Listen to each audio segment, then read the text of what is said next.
you're one of my mentors, and I feel like you just have such a wealth of information that I would love to share with the people that follow me, basically. And I think maybe it would be a good idea to start with a little introduction. Maybe you can introduce yourself and what it is that you do. Sure, yeah. So my name is Kellen Milad. I have been a movement coach for I don't know, a little bit over 10 years now, and I started in the well, my background is in counseling psychology. I've pivoted to the fitness industry and I was doing personal training and just kind of more traditional fitness um, fitness things for the first few years of my career, and I gradually kind of migrated into more of an open exploration into movement. So that's what I do these days. I make content basically to help people move outside the box of traditional exercise so they can build a better relationship with their body.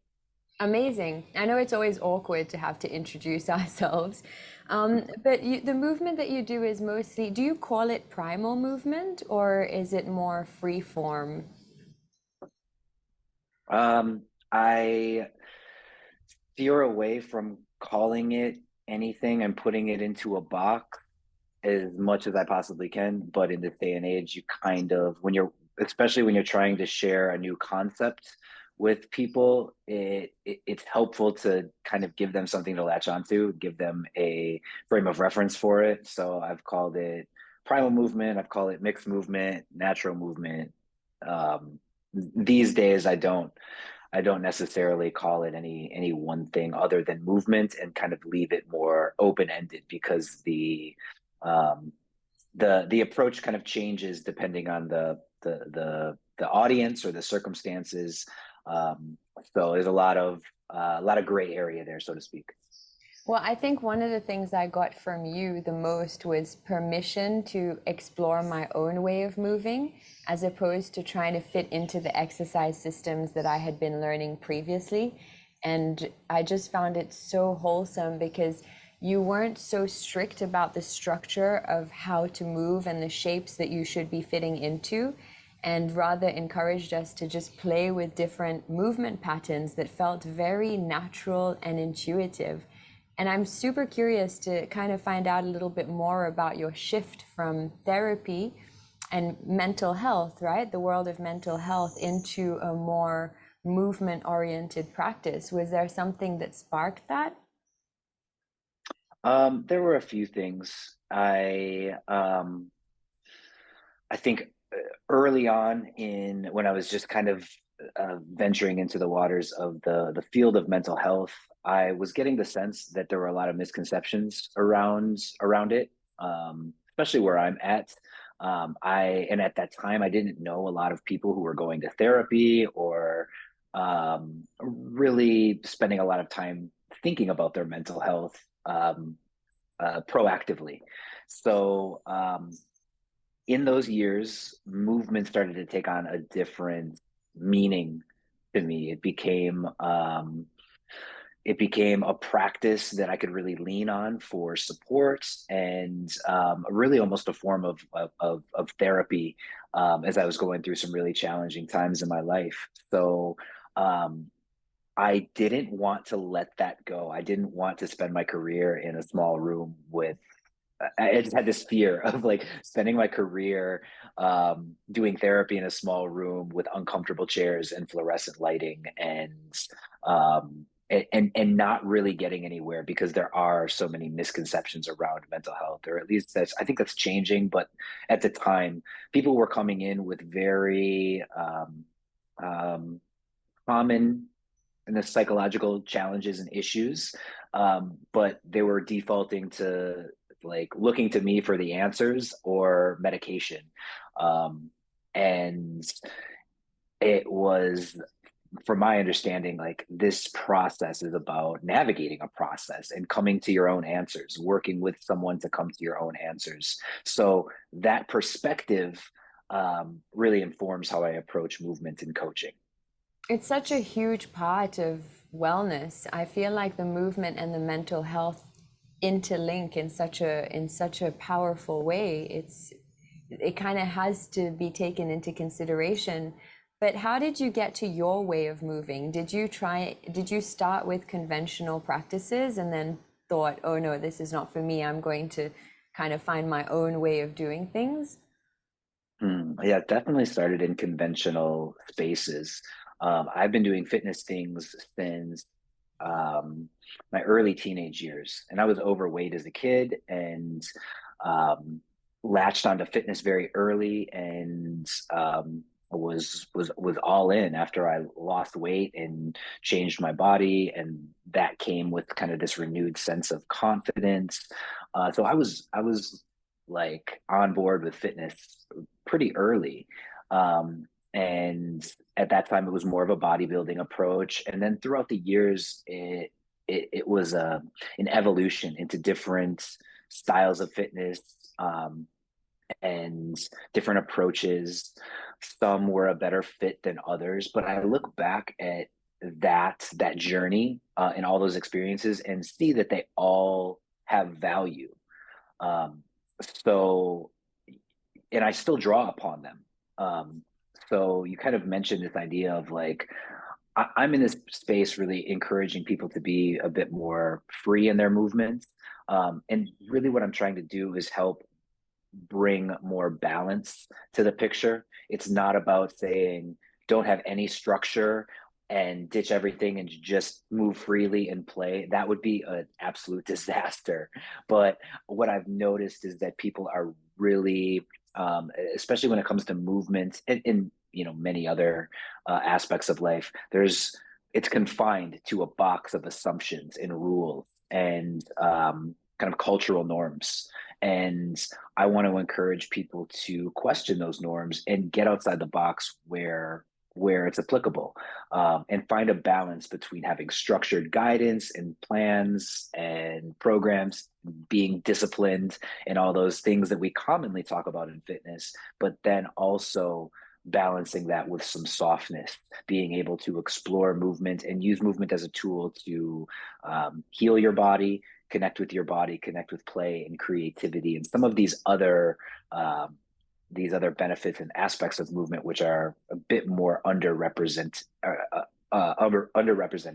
So, yeah, overall, I'm trying to not say one is better than the other or say all those traditional practices are obsolete, but it's like how can we integrate to create something more whole. And I love that because I guess for me in my fitness journey, I found that I was always told not to trust my own intuitive way of moving and just move in a particular way with good form all the time. And I just didn't find it very functional to my everyday life. And it kind of just took the joy out of it for me. So that's why I really resonate with the kind of movement that you teach. And a lot of what you do is very much ground oriented, floor oriented, and it's something that I've personally really started to take into my own teaching style because instead of trying to overwhelm people with all of this knowledge of biomechanics and functional range and all of that kind of thing, I try to get them more on the ground, spend more time on the floor, kind of like rediscovering movement from a baby's perspective. Because when we're a baby, nobody tells us how to move. We kind of just figure it out for ourselves.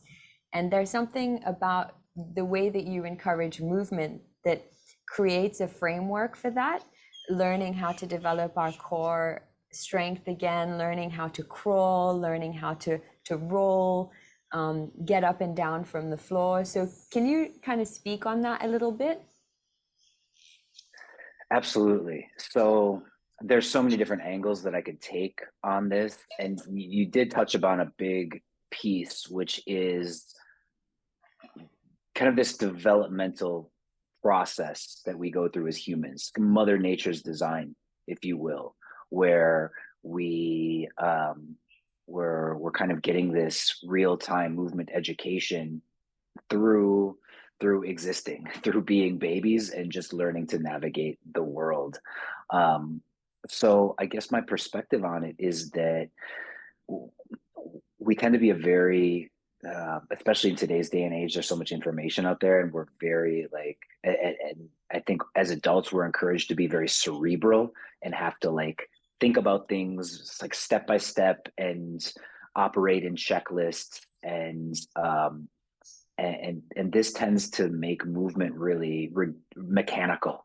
Um, so I'm trying to help people navigate this process without having to micromanage every step of it. And I figure if I can create spaces and help foster environments that are going to just naturally encourage people's learning, encourage their body awareness, their spatial awareness, um, give them safe opportunities to explore movements and thus gain more data points and more insights in how to move best or move more efficiently, then that's um, one of the best things that I can do rather than inundate people with protocols and tons of information and telling them to move exactly like this or like that.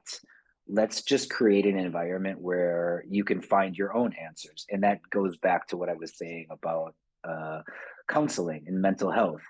When you go to see a therapist, it's not about them telling you what to do with your life. It's about working with them to sort through probably some methy concepts to find meaning and find the answers that are going to work for you. And I have that same belief in people about their physicality, that they can find their own answers when given the space and when they're nurtured to help find those answers, rather than just say, do this exercise, here's the right form, do a lot of it. Um, so I think that's the really where ground movement comes into play. Like, let's start building movement from the ground up in a safe environment that's going to allow you to gradually learn more. And the aesthetic side of things is a byproduct of what we're doing. So the kind of movement and this reconnection to our own bodies, it's not just this aesthetic focus, basically, which is also something that I really love about what you do. And the fact that you're also linking in mental health, because one of your modules was very much mindset. And you don't really see that in the fitness industry unless it's mindset that's being drilled into you in terms of tracking everything and being disciplined. But you had a much more holistic approach to it to get us to kind of question ourselves and how we feel and what fits for us and what doesn't. So I'm curious to know, what are the fundamental beliefs and values that underpin your philosophy on fitness and kind of life as a whole? Mm. Big question. Yeah. Um, so I guess ultimately, I think that we're all artists, and I think that we're all endowed with creativity, and we're all endowed with talents and gifts, and we've all got a very unique story that a story comprised of our personality traits and our lived experiences that bring us to where we are in the present and kind of influence the path that we're on. That being said, I guess one of my big beliefs is that fitness isn't a one size fits all concept. It's not some standard, some single standard that we're all trying to achieve the same definition of, or or we're all trying to meet this certain bar. Um, and I really want to foster that uh, individuality in movement and foster a connection to, like I mentioned earlier, I want people to be able to use movement as a tool to create a more positive relationship with themselves. And when that relationship is strong and it's in place, then you can do whatever you want. You can direct your fitness and your intentions in any way that you see fit. So overall, it's just trying to bring balance to this idea of fitness, to bring more openness and inclusivity to this idea of fitness, what it can be, what it can look like, how it evolves over a lifetime, and how it's different in really every decade, um, and to make space for all of it. So yeah, I guess that's really ultimately like that's the 10,000 foot view of my philosophy. How can we make fitness more individualized? How can we build a more a stronger self relationship, and stay fit and healthy in the process? So again, a lot of it is not having to micromanage so many of these things and try to use the will of the mind to meet all these goals that we think are so important, but rather how can we operate in harmony between mind and body and allow this picture of fitness to come into or focus a bit more organically, and to understand that it doesn't have to look the same from me to you, from person to person, as long as it's supporting your life uh, in a positive and healthy way, then great. Build a strong foundation, and then like I said, then you can take your fitness in whatever direction you want, pursue any goals you want. Um, all of that comes from this strong foundation of good movements and a positive self relationship. And I'm curious, what does your practice, your personal practice, look like? For me, um, it evolves throughout the year. It changes from season to season, and not just in terms of like summer, fall, winter, spring, but just this different seasons of my life. And so I mentioned that, I've been doing fitness things for a very long time. I have kind of collected my favorite practices or aspects of all those different forms of fitness that I've explored over the years. And I consider those are my tools. So on a whether we're talking on a day-to-day, week-to-week basis, or we're talking looking at like a block of several months, um, there's always like this process of checking in with, like, what's the vibe, what do I want to work on today, or what do I want to work on for the span of the next few weeks. Is it going to be more strength training and weights? Is it going to be more body weight skills um, and is it going to be more play? Is it going to be more focused indoors or outdoors? Um, am I going to be using conventional tools or unconventional tools? Um, if I'm traveling versus at home, the picture is different. So basically, I have built a practice around ways of moving that I love and that bring a lot of value to my life.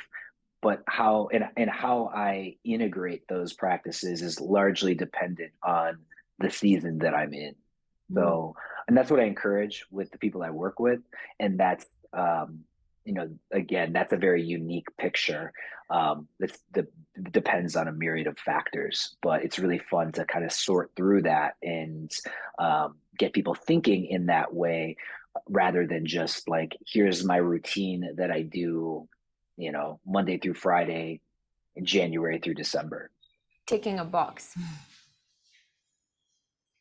Yeah, ticking a box, or yeah, ticking a box for different reasons. Some people might be kind of on autopilot, or other people might have this like really hard focus and just kind of have tunnel vision on a specific goal. But I think, going back to the psychology of things, it begs the question, like, the goals we have, why are they our goals? And really looking more closely into our motivations, um, what's driving us, and not just setting goal after goal after goal, achieving goal after goal after goal. I think it's very important to step back and look at the bigger picture. And I talk about creating a vision for your fitness, this overarching vision, for how you want to feel, how you want to perform, how you want to move, how you want to look, all of these things, and to really get connected, to really feel that and connect with that vision, to feel it in your body, and let that be the thing that grounds you through through the day to day, the week to week, the monthly cycles, the seasonal cycles. So it's always coming back to that vision and making sure that our fitness efforts are aligned with this vision that we have. I love that. And what are the most profound lessons you've learned about yourself on this journey? Hmm. Patience, that's a big one. Um, the patience to let things unfold and um, to not feel like I need to be exerting my will and my control over every single aspect. Mm. Um, to focus on putting good habits in place, to focus on building this strong relationship with myself that's based on self love and acceptance, and making decisions and building habits from that place, and kind of and the patience to let change be the product of those habits, rather than feeling like I need to exert more control, get to those things that I want faster. Um, the and I guess also just the embracing the creative side of movement, the artistry in movement, um, or maybe that speaks more specifically to finding joy in moving my body. So I think those would be the two biggest things: um, patience to let this process unfold, um, and um, embracing joy, finding joy and creativity in movement. And I say that because for a lot of years it was just this, it was more about like chasing goals, climbing from one peak to the next peak to the next peak. And there wasn't joy in it. There wasn't room for it because it was constant work. It was a constant grind. It was, and there were a lot of things underpinning that. Um, and that's why I say it's so important to like really check in with your goals and why are your goals, and getting clear on what your motivations are. Um, and and being able to clear out that space, because I once I pressed pause on that kind of proverbial treadmill and started to look at like how can I make this fun? How can I make this um, something that supports me physically, mentally, and emotionally, soulfully?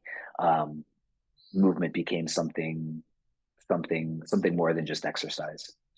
Yeah, and I mean, from what you're saying, I'm really understanding the fact that you seem to really enjoy the process as opposed to the constant striving.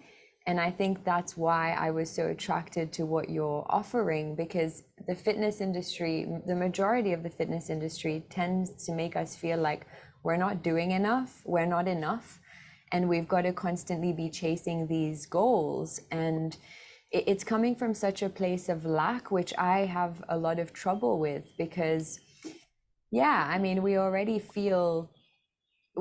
carrying a lot of that kind of baggage individually and collectively. And then we want to find spaces to better ourselves and our health. And then we're bombarded with the same kind of messaging. So it's so nice to hear from people with a more wholesome approach that want to take a step back and, like you say, really tap into creativity, which is so unique for every person. And one of the things I remember you were talking about is finding your own unique formula to movement. And I think that that's such a wonderful concept that you don't really hear very often. And I'd also really love to kind of take the conversation into rest as well, because you also talk a lot about rest and recovery. And one of the things that I took from our sessions was the concept of asking yourself, are you yellow or are you yellow, green, or red today? Do you need rest? Do you feel okay to kind of play around and see where it goes? Or are you having a super active day where you can really, really push yourself? So I'd love to hear a little bit more about how you find that balance and how people can really know for themselves whether they need to ease back a little bit or really push themselves. Yeah, absolutely. For me, it's the first step is being willing to look at the effects of the fast-paced culture that we live in. Um, it's that was it for me. It was coming to the realization that I was born into a specific, I was born into a system, and things are the way they are at this point in history. Um, our cultural values are largely around um, work, doing more, being productive. You touched on this in regards to fitness. I think it permeates pretty much all aspects of our culture. And in that, we are immersed in it. We're constantly, it's the norm. It's what it's the default setting that we're supposed to be working harder. Um, and we're supposed to be exhausted. We're supposed to be tired. And there's a value placed on pushing through all the stories that we're raised on, and that we elevate about triumph and self-determinism and I didn't give up. I just kept pushing through, and um, it all informs this cultural pattern of we got to be working, we got to be constantly hustling. So this first step is to just pause and consider that, and consider the effect of that.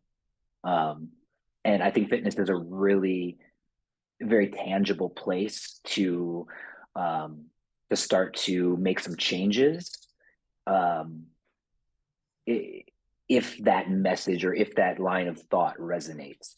So in fitness, again, it's this just do it mentality. You got to push harder.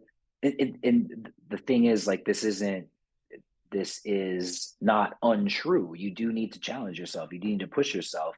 However, the story is about it really is is glorifying the struggle, the grind, the push, when the other side of that coin is, yeah, work hard, but then you need to rest, where all the changes and the healing and the growth is actually happening. The work is the spark for the change. The rest is where the change is actually where the work is being integrated and you're actually growing. So again, if you can start to like understand that our brains are kind of wired to think that we need to be doing more, the checking in with your body on a day-to-day basis of like, what is your recovery status? How first using how do you feel, and using it in this analogy of this a green light, like you're fresh and energetic and alert and ready to go. It's a good day to work hard. A yellow light, where it's like, okay, the body's under some stress. We're still capable, able to to work, but but the body's a little compromised. And then red light days, where it's just like you're depleted and you really need to slow down and rest, um, and not push so hard. And I use that as just an easy framework that people can work with, but still really depends on how real you're being with yourself. Where a lot of times people will say like green light, I'm ready to go, and it's more learning about what is truly a green light day and understanding that most days are yellow days. Most days we're under some stress. Most days we're, hovering around that like 70, 80%. The days when we're truly fresh and ready to go are fewer and farther between. And just being real about like we're human and we need rest to be healthy, and challenge those stories and that mindset around needing to constantly work. And this analogy with the lights, or this system with the lights, is just a way to create a little bit of space, and bring some awareness to, okay, maybe I can slow down a little bit. And um, when I slow down, maybe I notice these subtle signs that my body's asking for rest. And if I can rest before there's a breakdown, then I can stay consistent, and it's going to be better for the long term progress and the picture of growth if I take incremental rest rather than waiting until I'm at the end of my rope and am forced to take a rest. So, I love that. I mean, you explain it so beautifully. And what jumps to my mind is I just kind of revisit my own time with certain personal trainers in gyms. And even if I would go and say, I'm really tired today, I feel super depleted, they would be like, no, push through the pain. And there's like this set, I don't know what to call it, a set structure of how many reps, of how many different exercises that you need to do, and the intensity, and nothing seems to deviate from that. And I love that you kind of empower people to really take charge of where they're at and move from a place of actually firstly considering how they're feeling and if they are depleted, but also finding that balance between pushing yourself and not just making excuses to be lazy or procrastinate. And it is a fine line, but I feel like we do tend to give our power away. We tend to always want to go to somebody who's going to tell us how to meditate, how to breathe, how to move. We're not encouraged to take charge of our own health in that way.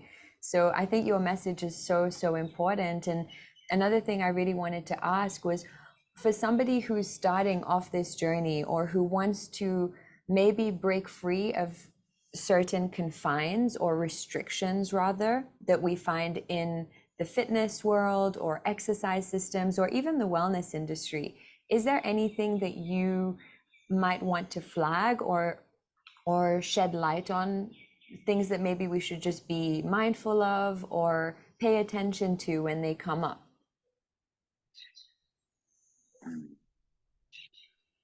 um, I would just encourage people to change their perspective on movement and fitness from that of work or being an athlete to being an artist, taking an artistic approach, or looking at movement like an artist would.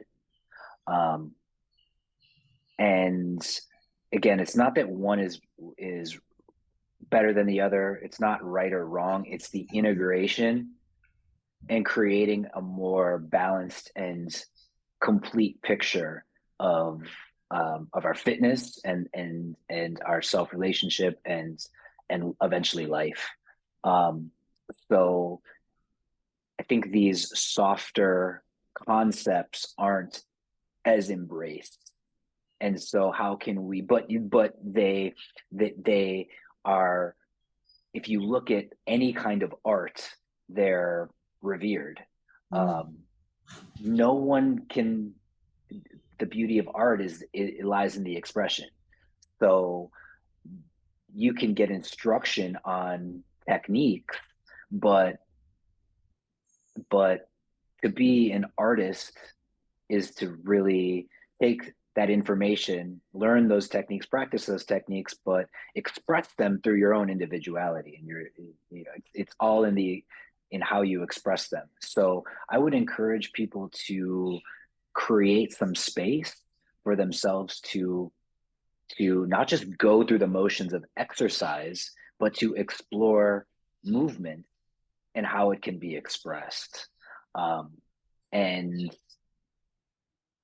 it's it's just getting away from the prescriptions, just occasionally, um, to balance out the picture. By all means, follow your programs and take steps towards your goals, but set aside some time to for play, for creativity, and for just simply exploring the process. Um, and that's what I try to do is I try to give people some resources and a bit of a framework in following that line, following that play. Um, it's it's a journey for everyone, um, but if you and you get to travel the journey and find what you find on it, and I think that's the really the beauty of it. So it's going back to what you said about like this mindset of got to work harder, got to just push through it. Um, I will say that there's a part of the journey that's about learning what you're capable of and learning about kind of building this gear of kind of being able to push yourself beyond what you think you're capable of, to have your mind kick in and really and help you go further. And that's a good gear to have. It's just not the gear that you should probably be driving through life. It's good to have it. It's and it's there when you need it. But for the rest of life, it's so much more of a flow. Um, Adapting to things that happen, being flexible, being adaptable to the twists and turns, the ebbs and flows that life inevitably brings us. And for me, the practice of movement is getting us ready to live life in that way, live life in that adaptable way, rolling with the punches, so to speak, and not, trusting that we have the ability to adapt to anything that gets thrown at us. So it's that softness and that ability to operate like an artist that I think is really, it's what's most interesting to me. And I think that that's like ultimately what helps bring balance to this whole picture. I love that. And I don't think that the fitness industry intended to kind of take us away from our own unique way of moving and our ability to trust ourselves. I think that maybe it's a byproduct of this fast-paced life that we live, and the word that you use, prescription, it's just so much easier to get somebody else to prescribe everything for us because we've just got to go, go, go, go, get things done, squeeze as much as we can into the day, work, family, food, fitness, health. So it just becomes this domino effect in a way. But one of the things that I would love you to speak a little bit more on is the fact that a lot of the movement that you teach incorporates various environments.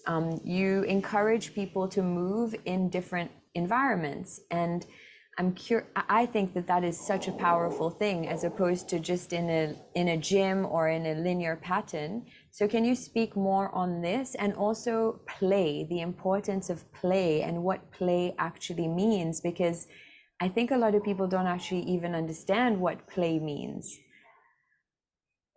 Yeah. So as far as getting out into different environments, I really, you could again approach this from a few different angles, but just from um, like the perspective of evolution and biology, um, like our bodies are designed to help us move through the natural world. Um, so it seems silly to have our movement confined to the space of a gym, or it seems it seems incomplete to think that we are physically fit only in a um, uh, contained environment that we're manipulating and changing. Um, when I started to think about physical fitness from the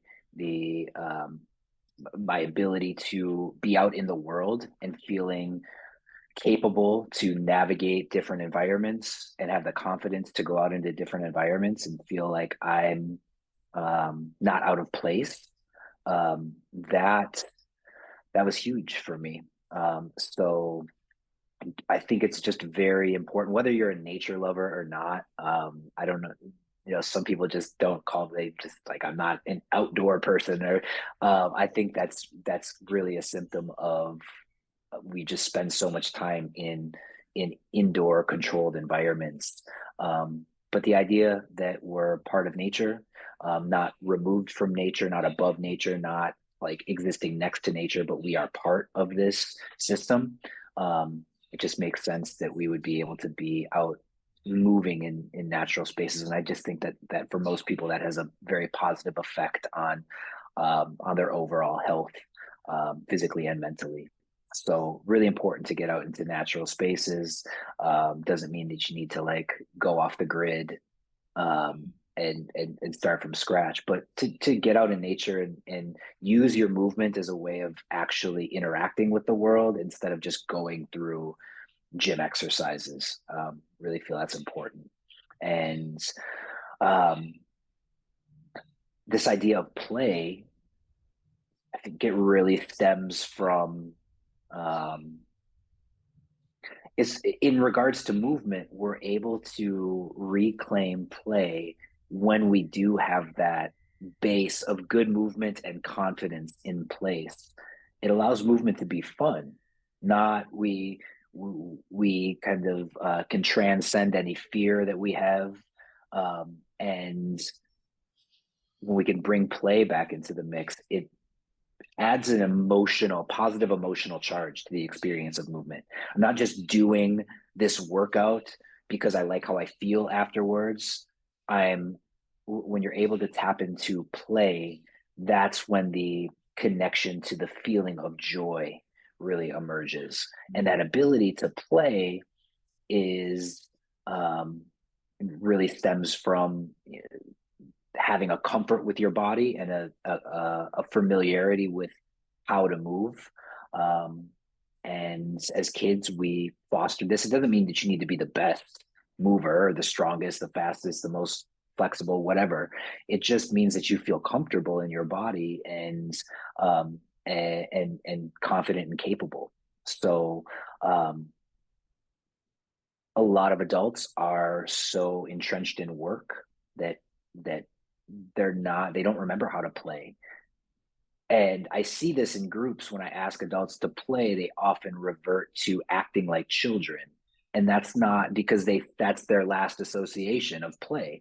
They associate play with childishness, not as something that adults do. But when you learn to play like an adult, um, it's still a very rich experience where you're in the moment, and it's rather than working towards that outcome, you're more in this open space, where I think learning really thrives. Um, you're not so concerned about your performance or how you're being evaluated, but your senses are open, and there's more of a harmony between mind and body. And so when it comes to movement, even just learning new movements and practicing, it's play is such an effective tool for growth and change, because your body's just so primed for the learning process in that state. Again, it's just largely a matter of shifting the mindset, how to get out of this needs to be a grind, a struggle, this needs to be work, and instead just taking a slight shift in perspective, approaching the work from the perspective of play. And I guess what I'm really hearing from you is that it also brings you back into the present moment. Yeah, I think that's a big part of it. A lot of, again, as I mentioned earlier, it's like we are we have these brains and we are really um, we're really encouraged to use them in some ways, or rather we're mental activity is encouraged, not often well directed, but our mental activity is often chatter. It's often, our brains are often spinning about things that happened in the past or things that might happen in the future. And um, I think a lot of stress and anxiety stems from that. Um, Meditation is a great tool. For me personally, I've found that movement is an even more effective way to kind of wrangle my mind, the monkey mind, so to speak, and Mm. to um, to keep me in the present moment and to keep me connected to all the good information, the sensations that are arising in my body, that are giving me, keeping me present in the moment. I was going to ask you if meditation and mindfulness play a part in your self-care practice, and you've already kind of said that it does. Do you meditate every day or? No, I don't.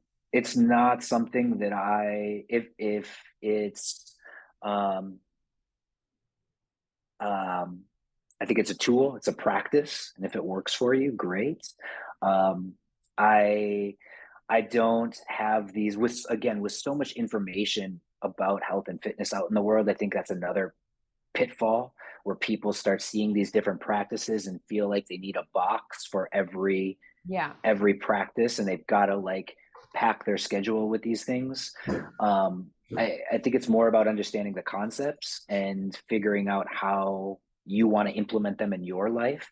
So my life right now, I don't take time to sit and meditate on, on my cushion. It's not something that really speaks to me, but I get the same effect out of aspects of my movement practice. So, um, and like, what is that? It's like this ability to kind of open my awareness and to focus my attention, and find the balance between the two, like holding space for everything in my awareness and the ability to focus in on a movement or a stretch or whatever it may be. I think the same mechanisms that drive meditation can be applied within movement to, a similar benefit. Oh, yeah, absolutely. So I have one more question for you, and then I'm playing around because this podcast is quite new, and I'm trying to figure out how to ask the right questions, and I'm growing into this role. So I have three questions that I'm playing with, which with each guest.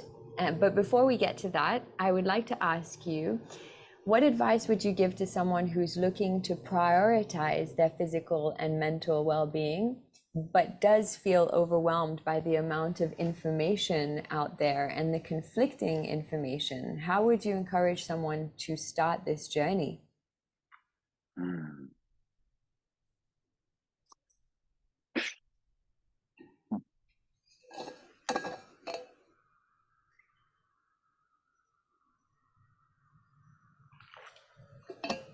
I guess to make it as easy for themselves as possible, not trying to do everything all at once or trying to distill all the information that's out there into a single routine or program. Just pick a starting point.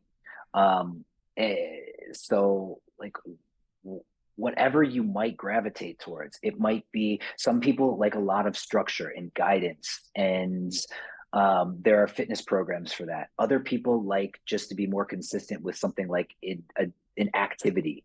Um, at the end of the day, it's like to get started, to just building some momentum through a consistent practice. And um, I think that's the first step. I don't care where it starts. I don't care if it's in the gym or at home or outside, if it's structured or more unstructured, guided by another person or self-guided. To just find something that's a point of interest, something to latch onto and to get started, and to not put so much value around like optimization and being perfect straight away. Just start to build some momentum through consistency. And I think on the tail end of that, it's just being open to new approaches, new information, and integrating new things over the course of time. Not like understanding that you don't need to stick with that thing and letting that thing evolve over time, but find a starting point to build on. And that's the most important thing. I see so many people get overwhelmed. They don't start because there's just too much in front of them. So I think there's a lot to be said for blocking out the noise, insulating yourself from some of the noise out there, um, especially on social media, and to just find something that can keep your attention, and that so you can stay consistent. Oh, absolutely. And it's again just a wholesome approach. So I'm going to dive into the last three questions. How do you define true wholeness, and what steps do you believe are essential to achieving wholeness? Hmm.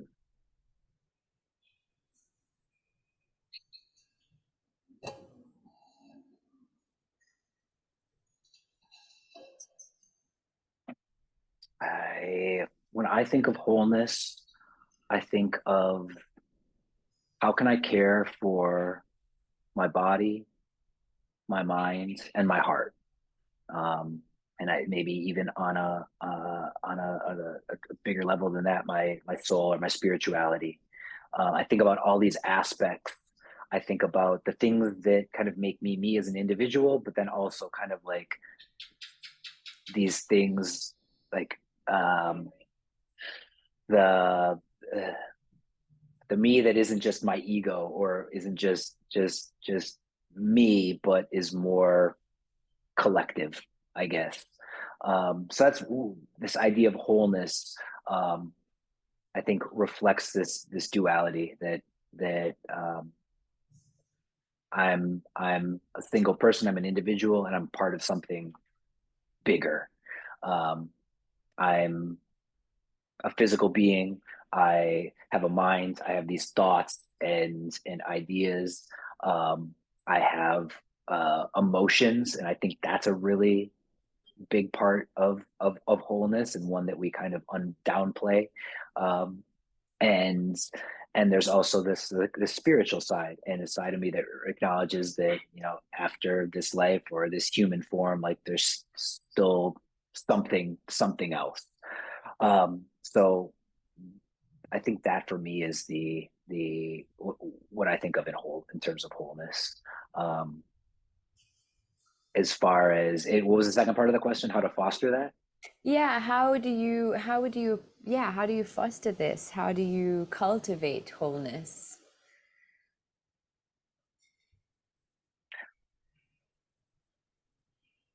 By tapping into my emotions, by centering my emotions and using them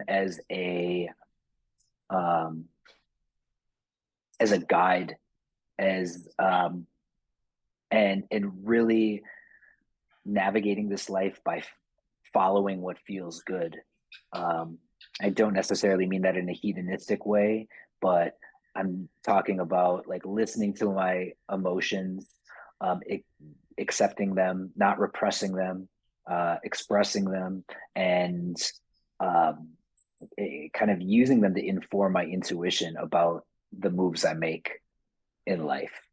Um, letting my letting my mind and body kind of support, but let my emotions um, not run the show, because they can be fleeting, but to basically understand that like my capacity for feeling is one of the best ways that um, I can navigate life holistically. Um, so maybe a little abstract, but I think when we're talking about wholeness, it's a mistake to try to put everything into a box and try to micromanage all those boxes. In order to connect with the wholeness, you have to let things be whole and unified. And I think on the level, again, the level of feeling is where that happens for me, where there aren't always these clear delineations and distinctions in boxes. It's just a mass of all the things swirling around. And how do I keep space for um, for that swirl? I love that. I really love that answer. It's the ebb and flows of life, right? And the idea as well that wholeness is not necessarily always comfortable, and you're not always, it's not just about the joy and the happiness and all the positive stuff. It's just encompassing everything that in this human experience. So thank you for that answer, because I know it's not an easy question to answer. And if you had a magic wand, how would you change the world? How would you shape future generations to come?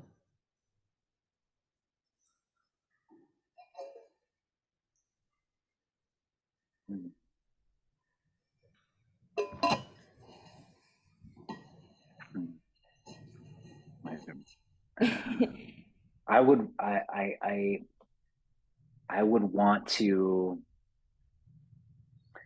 change the educational system. I think that would be, there's a lot of different ways to answer that, but I think to shape the world, I think it's it starts when we're young and we're most pliable. I would love for schools. I think this culture of work and productivity and hustle kind of starts when we're um, navigating writing papers and making grades and all these things throughout the course of school. I would love if there was just, if I could wave a wand and make more space um, for some of the concepts we've been talking about in this conversation, more space for creativity, more space for emotional intelligence and vulnerability. I think that would make a huge positive impact on the world. Oh, massively. I feel what you said so deeply, because it's one of the biggest challenges here in Seychelles. We are riddled with social issues, and I really think that a lot of it stems from just the lack that's present in the education system. So I think, yeah, if we could really make a change here, it would be, well, I guess globally, right? Where we could empower people to know themselves and understand themselves, it would change the world. So the last question is, reflecting on your journey, what is the most valuable life lesson you've learned? It could be multiple if you have multiple. And how has that influenced your perspective on self-development and growth?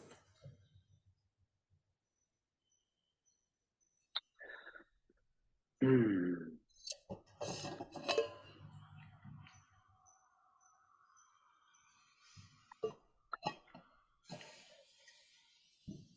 The lesson to be myself, um, that has been the most impactful. Um, the repeated lessons that and I think that's such a cliche to like be yourself, as if that's the easiest thing to do, because we're so, what does that even mean in a world when we're just inundated with all these stories and cultural messages. Um, but I think it's like being able to create space in your life to reflect, to consider, to unpack your past, to express the emotions that live within you, to acknowledge them and express yourself, and continue to make a practice out of, to stay curious about yourself and make a practice out of of being who you are. And I think so much of it isn't, you going back to what you said about wholeness. It's not about like getting it right. It's more about getting out of your own way and getting these things, getting away from this noise and anything that may be blocking you. So I think for me, that's just really, movement is a practice in getting to know myself, and I invest in that because showing up in this world as me, who in the most authentic way that I can, is leads me to the biggest impact and leads me to the biggest amount of happiness, um, um, or at least purpose. Life is tough. Like things things are always happening, and life will always throw challenges your way. But I think part of that is I really do believe in like a bigger plan, that it's all meant to draw out who we are. So yeah, for me, that's the biggest lesson in all of this, is to stay curious, to be to be open to the unfolding of the many different facets of me and being who I, and just being true to that person and true in my expression. Amazing. Thank you so much. Are you still doing your mentorship? Right now, what I'm doing is focusing on how can I create stepping stones for people to make their way into this work. So um, I love doing mentorship, and I've been so grateful to come across awesome people like you to work with over the years. However, I know that to reach more people, I need to create more of a bridge between kind of a where people are at and kind of how they can grow and expand their perspective. So right now, what I've really been working on is just creating um, little like courses and more structured pathways to help people make that shift and that transition. Well, I definitely, I mean, to anybody who is listening to that, I would say I got so much from our mentorship time. And I think anything that you put out there is going to be packed with value. So, where can people find you if they want to find you and, yeah, connect with you? Yes. So movement parallels life. That's the way to find me. So I have a large YouTube channel filled with free movement practices. My website, Movement Parallels Life, is a good place to start digging in. I have a free 10-day ground movement course, so people can really get a guided introduction to some of these movements that we've been hinting at. And I just released a 30-day course that expands on that. So really just trying to get people into my weird world of movement. Um, the the ideas, the concepts, the values kind of come embedded in the practice. So if people are curious, like I said before, you just have to get started. You just have to like create a little space in your life to get started. And if you check out Movement Parallels Life on YouTube, Instagram, or visit the website, that's a great place to get started moving differently and moving like you. And it is such an awesome movement practice. I use it all the time. So thank you so much for that. And I really, really appreciate you taking this time. I know you're super busy and in demand. So I really appreciate you doing this podcast with me. And is there anything else you would like to add? No, that's it. It's been such a pleasure to catch up with you, and love to see that you're putting this podcast out into the world. And it's been just great to connect and now see you like taking some of the conversations that we've shared and like bringing it into the world yourself. So I love it. Keep going. Yay, thank you, Kellen. Mhm.